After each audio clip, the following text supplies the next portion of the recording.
अरे बहू, ऑफिस जाते वक्त तो तुम बहुत खुश गई थी, आते वक्त तुम्हारे चेहरे की हंसी कहाँ गई? आज ऑफिस में बहुत काम था मम्मी जी, इसलिए थक गई हूँ। तो ये बात है, ठीक है तुम आराम करो, मैं तुम्हारे लिए लाल चाय लाती हूँ बेटा। ठीक है मम्मी जी।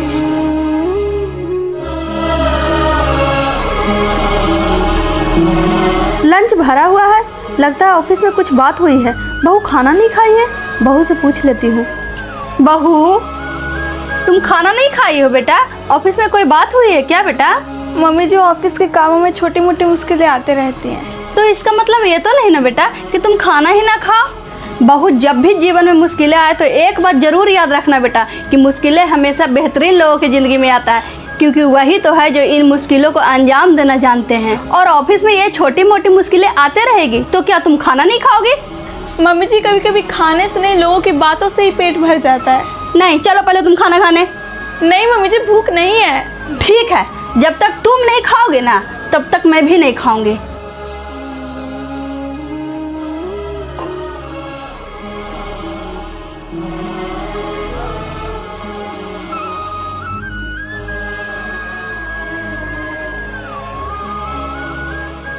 मम्मी जी। मम्मी जी, दिन भर नहीं खाई हूँ, पेट में चूहे कूद रहे, रात में भी भूखे सोना पड़ेगा क्या? अब आई ना लाइन पर और वादा कर, ऑफिस में चाहे जो हो जाए खाना पे गुस्सा नहीं निकालोगी। इंसान कमाता है किस लिए बहू? ये जीवन दोबारा लौट कर नहीं आएगी। हम लोग ऑफिस में काम करने के लिए नहीं जीते हैं, हम लोग जीने के लिए ऑफिस में काम करते हैं। ठीक है मम्मी जी, मेरी जान निकल रही है। लाती हूँ मेरी बच्ची, बैठ। खाना पे गुस्सा निकलती है, पागल। अन्न को अपमान नहीं करते।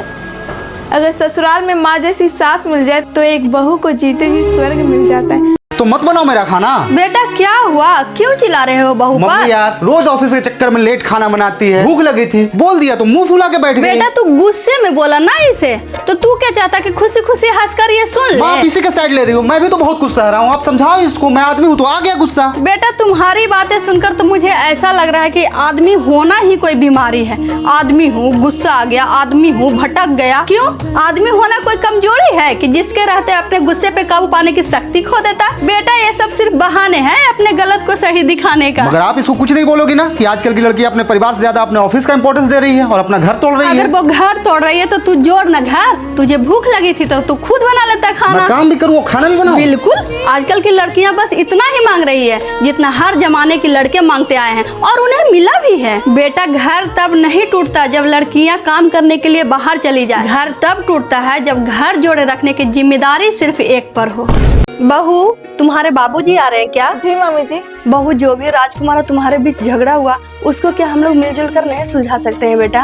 बहू, छोटा मोटा ही तो झगड़ा हुआ था, बाबूजी को बताना जरूरी था क्या बेटा? मम्मी जी, मुझे भी पता है, जब दो लोगों के झगड़ा तीसरे के कान में जाता है ना तो उसका मजाक बन जाता है, चाहे उसका सगा बाबूजी ही क्यों ना हो। तो अपने बाबूजी को क्यों बताई बहू? मम्मी जी, आपको कौन बताया कि हम अपने बाबूजी को बताए हैं?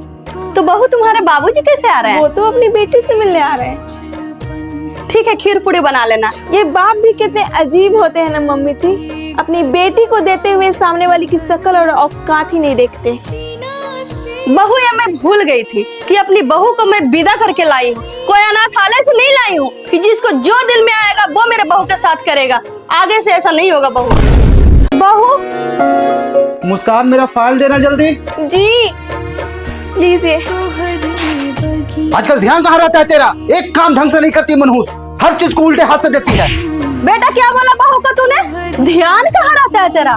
मनहूस? ऐसे में बेटा मैं भगवान से एक ही दुआ करती हूँ कि हर घर में एक एक बेटी होनी चाहिए, ताकि अपनी बेटी रोए तो एहसास हो कि दूसरों की बेटी को रुलाने में जितना मजा आता है उतना ही दर्द होता है जब खुद की बेटी रोती है। तो बेटा कभी इसकी हालत जानने की कोशिश की तूने? कभी पूछना भी चाहिए तुम ठीक तो हो, कभी किसी की चुप्पी को समझना भी चाहिए, लेकिन नहीं, बस भागते रहना, कभी ऑफिस कभी दोस्तों के पीछे। लेकिन बीबी, इसका क्या, जिए या मरे, बस एक खुट्टा में बंध गई है। बेटा दूसरों की बेटी से सुकून छीनना यह एक ऐसा कर्ज है कि जो तुम्हारी बेटी से वसूला जाएगा।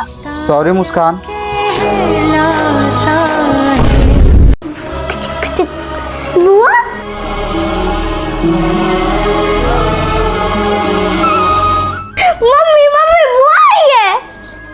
बुआ हम लोग से मिलने आई में दादी बीमार है ना, और आप हमसे मिलने नहीं आओगे जब मैं बीमार पड़ूंगी तो? लेकिन वो तो चाची के घर चल गई, लेकिन मैं तो आपको बीमार होने ही नहीं दूंगी। हाँ, तो उसके बाद मेरे घर आएगी तुम्हारी बुआ, और तुमसे बिना मिले थोड़े जाएगी तुम्हारी बुआ। जाओ तुम गेट पर वेट करो अपनी बुआ का। ठीक है मम्मी। मम्मी जी, आप भी सुनते ही झूम उठेंगी, दीदी आई है, आपकी बेटी आई है। जो बेटी अपनी माँ से 2 साल से बात नहीं कर रही है, आज किधर से सूरज निकला है। छोड़ी ना मम्मी जी, अभी दीदी देवरानी के घर गई, उसके बाद अपने यहाँ आएगी। आप दीदी के लिए मर मिठाई ला दो, और पनीर भी ले लेना, उनके लिए खीर पूरी पनीर की सब्जी बना दूंगी, उनको खीर बहुत पसंद है ना मम्मी जी। ठीक है, दे पैसा ला देती हूँ। हाँ, दवाई भी खत्म हो गया, ले लूंगे।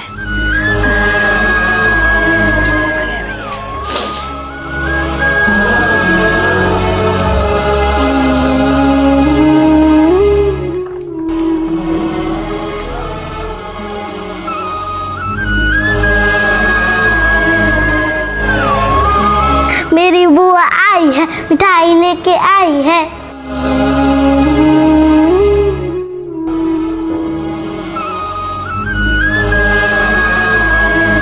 मम्मा मम्मा, बुआ हमारे घर क्यों नहीं आई मम्मा? चली गई।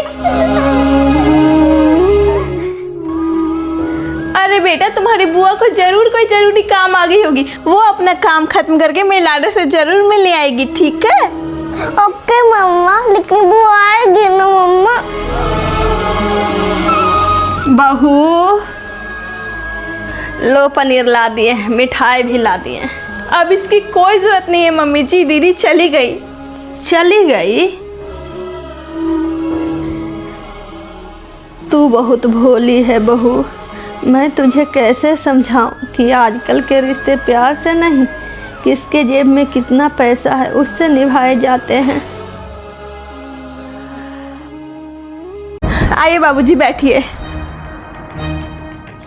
सेब खीरा को खूब खाना है बाबूजी। अभी आम का सीजन है, आम ला देना। किडनी के पेशेंट को सिर्फ गिना चुना ही फल खाना होता है बाबूजी, सेब खीरा पपीता बस। ठीक है। मम्मी, चलो मेरे लिए एक सिकड़ी और एक झुमका ले दो। पागल हो गई है, सोना चांदी अब हाथ में आने वाला है, इतना महंगा हो गया है। मेरी इतनी औकात नहीं है कि वो सब तुझे ला कर दूं। अच्छा, जब बेटी को देने की बारी आई तो औकात गिना रही हो, और जब बहू दूसरे को पाल रही है वो नहीं दिखता? खूब 400 रुपए केजी का सेब खिला रही है दूसरे को ठूस ठूस के। उसका बात मत कर, उसे माँ बाप की सेवा करने का भूत चढ़ गया है। जब बोला कि मम्मी खाना मांग रही है, सब बच्चा लोग भूखे पटपटा गया है। भाभी, माँ को खाना दो। अभी नहीं बनाई, अभी तो आई हॉस्पिटल से।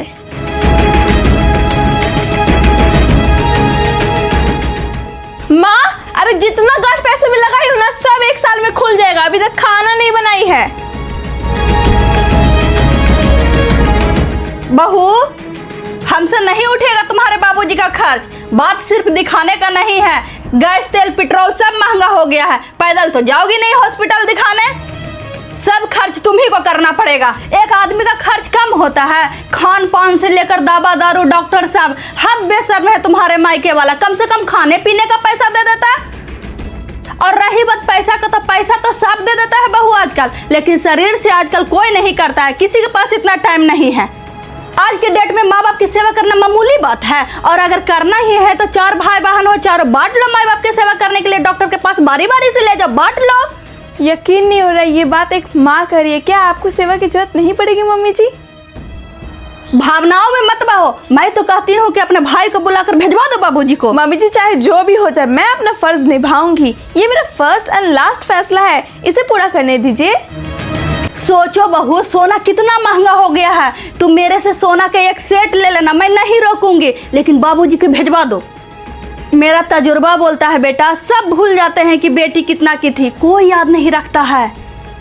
मैं कोई दूध पीती हुई बच्ची नहीं हूँ मम्मी जी, और रही बात सोने चांदी की, तो वो तो सिर्फ धातु हैं। लेकिन मेरे बाबूजी मेरे लिए भगवान है। मैं सोना चांदी के बिना रह लूंगी, लेकिन बाबूजी की सेवा करना मैं नहीं छोड़ूंगी।